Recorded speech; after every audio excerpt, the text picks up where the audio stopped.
Good morning everyone, Bald Icon here, back at you again with another video. I was looking on Google Maps last night and I found this place, Three Counties Asylum I think it is, but apparently there was a mental asylum here.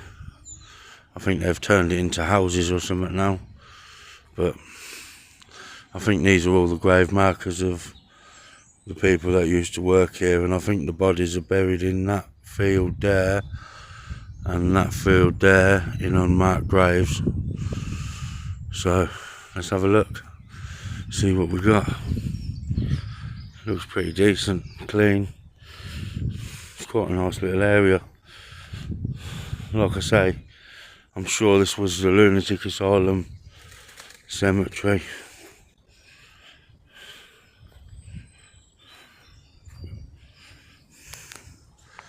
Yeah, looks quite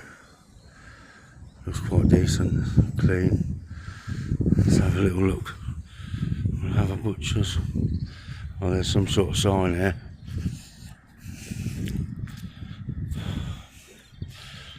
But yeah, at least someone's cutting the grass and stuff here. I have had a quick walk around here before I started videoing.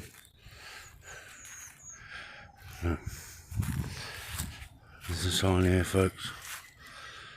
It says, "Remember me when I'm gone away, Christina Rossetti." This is a memorial to the thousands of people buried in unmarked graves in the two meadows to the north of this point. The Three Counties Asylum, subsequently known as Fairfield Hospital, first opened its doors in 1860 to care for the mentally ill. There were graves for many of the staff who died whilst working at the asylum, but nothing visible to acknowledge the patients who died and were buried here in the meadows beyond. These people were part of the caring hospital community, which finally closed its doors in 1998. A new community was born in 2005 when the hospital building was converted into apartments and new houses built on the surrounding land. The new residents felt that a memorial was needed to the former inhabitants buried here. Funds for the memorial came from the Central Bedfordshire Council Public Arts money. It was designed by local artist Wendy Briggs, who was also responsible for the mural in the community hall. Please enjoy the peace and tranquility of this cemetery and think of the many who are interred here and respect their graves, although unmarked. This memorial was dedicated on Sunday the 6th of July 2014 by the Reverend Caroline Brownlee, chaplain to the hospital 1987 to 91. There we go, folks. But yeah, so I'm guessing these are the graves of people who worked here.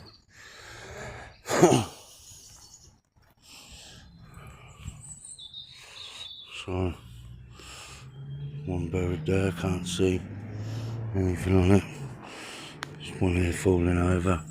In ever loving remembrance of our dear father and mother, Richard and Susan Baker.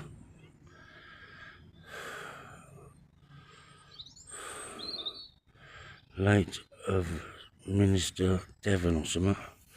Can't make it out. So yeah, I think these are all the people that worked here anyway. I think the staff had memorials and the patients didn't. Henry Will Brown, for 15 years bailiffed at this asylum, died 1st of October 1906, aged 47 years. There's one there, can't make a lot out on that. But yeah, it's amazing, isn't it? They've put memorials here for people that worked here, but not for the patients. In loving memory of Frederick Jones, 29th of June 1913. Amelia, wife of above, 1935, gone but not forgotten. See, look, there's some here, there's a tree growing through one there, look. cross has been knocked over, so I'm guessing they've just laid it there.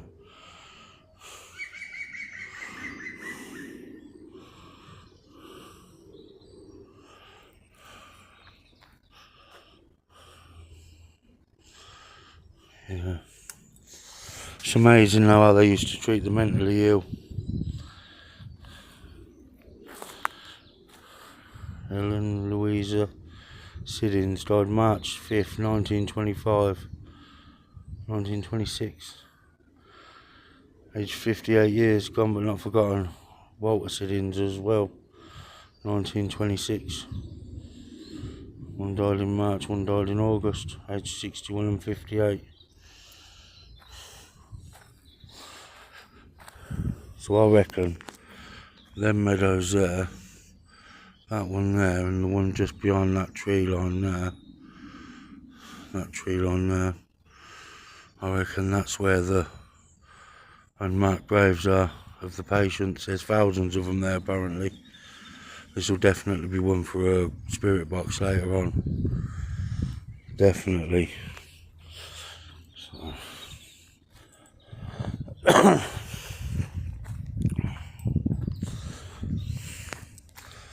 To the memory of Mary Barry, died 20th of June 1954, aged 40. Thy will be done. Dr. Edward Gordon, he must have been a doctor here. To our Menzies, in memory of a gentle and loving father, and to his darling daughter Margaret Whittle, 1905 to 1961.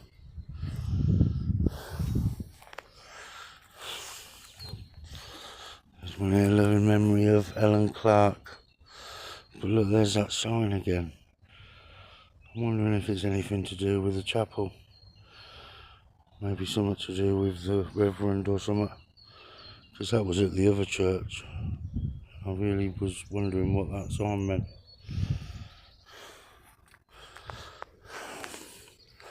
This is so cool here, guys. Not lost but gone before. Oh God, I'm standing on him. You have a memory of Frank, William and Susanna Dear, age 9 years. Oh no. Oh no. The dearly loved child of William and Susanna Dear, age 9. I wonder why he's here. Hopefully he weren't a patient. There's another one of them with them signs on. Not sure what that is.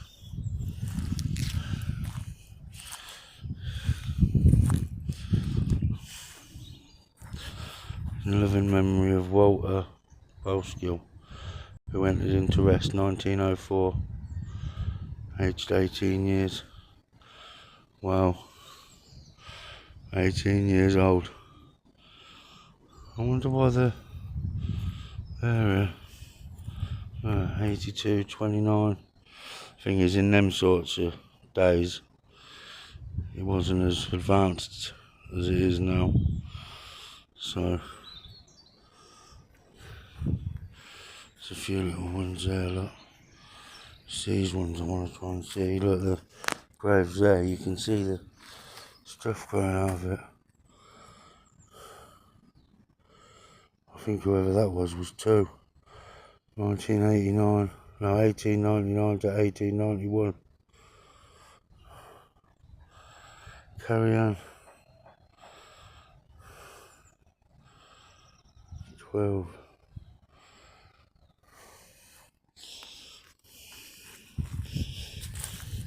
It's mad all this, folks. Like, apparently I read something online that when the builders come in, there was loads of metal headstone markers for the patients with just numbers on, like you'd see at a death row cemetery in the States. But they didn't know what they were, and I think they were all collected and scrapped because no one knows where they are to this day.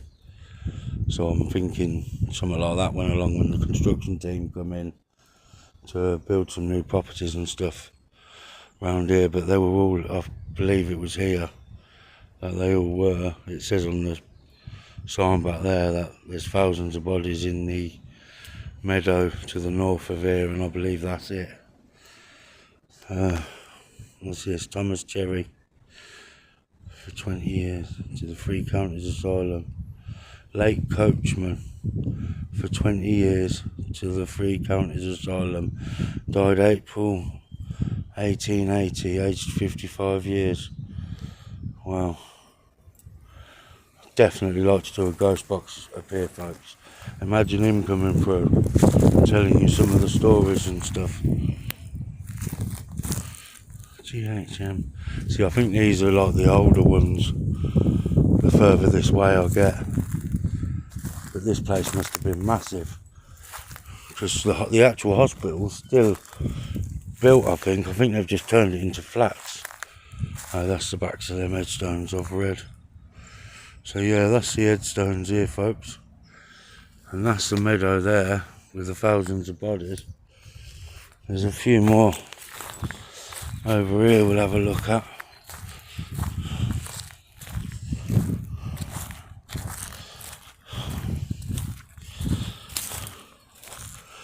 George Copeland, age 59, the beloved son.